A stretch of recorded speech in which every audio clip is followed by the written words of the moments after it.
নীলের ঘরে দিয়ে বাতি, জল খাও গো পুত্রবতী। এই মন্ত্র উচ্চারণ করে বাংলার প্রত্যেক মায়েরা মূলত সন্তানের মঙ্গল কামনায় এই ব্রত পালন করে থাকেন।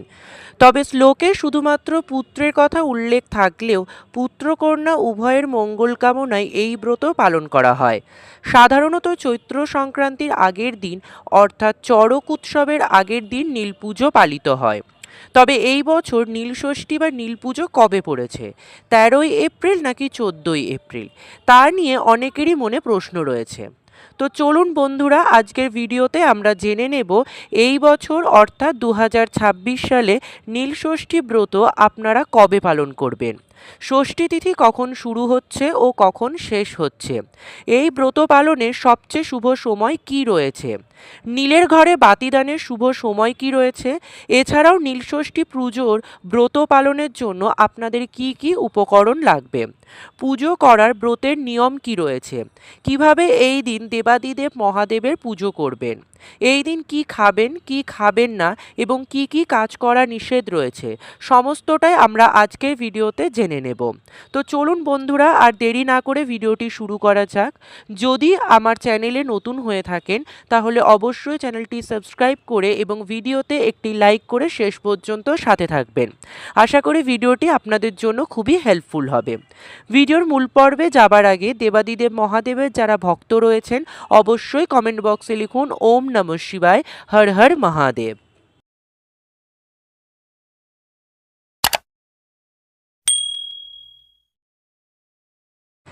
নীল ষষ্ঠী ব্রত আপনারা কবে পালন করবেন তা তো আমরা জানবই, তবে তার আগে জেনে নেওয়া যাক যে কিভাবে এই ব্রতের প্রচলন হয়েছিল। কাশীর এক ধার্মিক ব্রাহ্মণ দম্পতির সন্তানরা অকালেই মারা যেতে থাকে। শোকাতুর অবস্থায় মা ষষ্ঠী বৃদ্ধার বেশে তাদের দেখা দেন এবং চৈত্র সংক্রান্তির আগের দিন উপবাস থেকে শিবের আরাধনা ও নীলের ঘরে বাতি দেবার পরামর্শ দেন।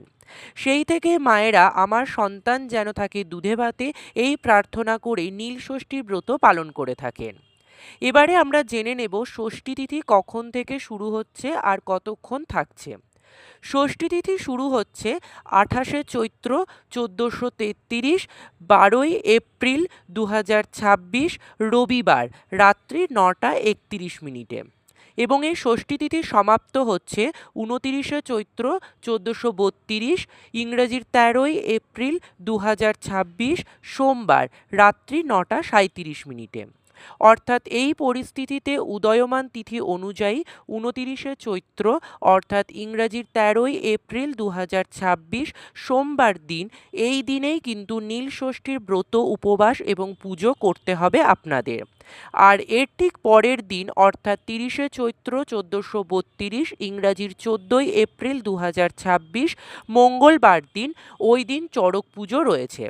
এবার চলুন জেনে নেওয়া যাক নীলের ঘরে বাতি জ্বালানোর বিশেষ শুভ সময় কি রয়েছে।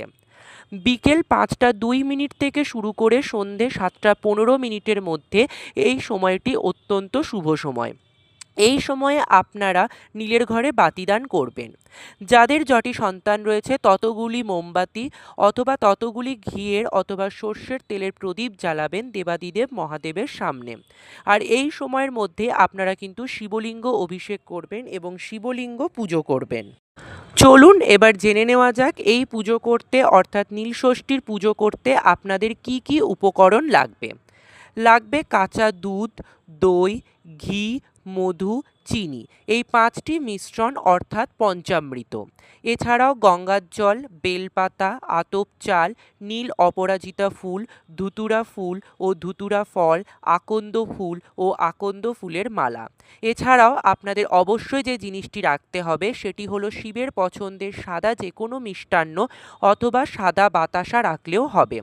আর 5 রকমের ফল অথবা দেবাদিদেব মহাদেবকে অর্পণ করার জন্য আপনারা যে কোনো একরকম ফলও অর্পণ করতে পারেন। এই সমস্ত উপকরণ আপনাদের আগে থেকে আয়োজন করে রাখতে হবে আর আপনারা একটি পৈতে রাখবেন দেবাদিদেব মহাদেবকে অর্পণ করার জন্য। নীলষষ্ঠীর দিন সারাদিন উপোস করে সন্ধ্যাবেলায় শিবের মাথায় জল ঢালতে হয়। এরপর শিবের মাথায় প্রথমেই দিতে হয় বেলপাতা। তারপরে আপনারা যে সমস্ত ফুল ফল মালা সমস্ত এনেছেন সব কিছু একে একে অর্পণ করবেন। বেলপাতা অর্পণ করার সময় আপনারা ওম নমঃ শিবায় এই মন্ত্র 3 বার করে জপ করবেন।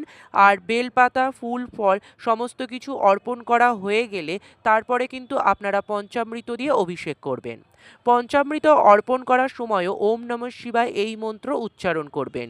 এরপরে আপনারা যে ফল এনেছেন বা মিষ্টান্ন এনেছেন তা সমস্ত কিছু দেবাদিদেব মহাদেবের উদ্দেশ্যে অর্পণ করবেন এবং সবশেষে আপনারা ধূপ আর দীপ দেখিয়ে আরতি করবেন।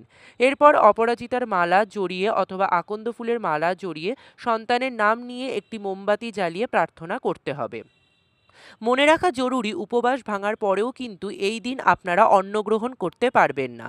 ফল সাবু অথবা যে কোনো ময়দার তৈরি জিনিস আপনারা খেতে পারেন। এমনকি এই দিন সন্দক লবণ ব্যবহার করবেন খাবারে। নর্মাল যে লবণ আপনারা অন্যান্য দিন খেয়ে থাকেন সেটি খাওয়া যাবে না। মনে রাখতে হবে ব্রতের দিন উপবাস করে নিষ্ঠা করে সবকিছু মানলে ভক্তের সমস্ত মনোবাসনা পূর্ণ করেন দেবাদিদেব মহাদেব। তো বন্ধুরা, অনেকেই জিজ্ঞাসা করেছেন যে এই ব্রতটি কারা কারা পালন করতে পারবেন। যাদের সন্তান রয়েছে তারা তো পালন করবেন, যারা নিঃসন্তান দম্পতি রয়েছেন তারাও এই ব্রত নিষ্ঠা সহকারে পালন করতে পারবেন সন্তান কামনায়। আজকের ভিডিওটি এই পর্যন্তই। খুব তাড়াতাড়ি নতুন কোনো ভিডিও নিয়ে আসছি। সেই সমস্ত ভিডিও দেখার জন্য অবশ্যই চ্যানেলটি সাবস্ক্রাইব করে থাকবেন। আর এই ভিডিওটি যদি হেল্পফুল হয়ে থাকে তাহলে বন্ধুদের মধ্যে অনেক অনেক বেশি শেয়ার করবেন। ধন্যবাদ।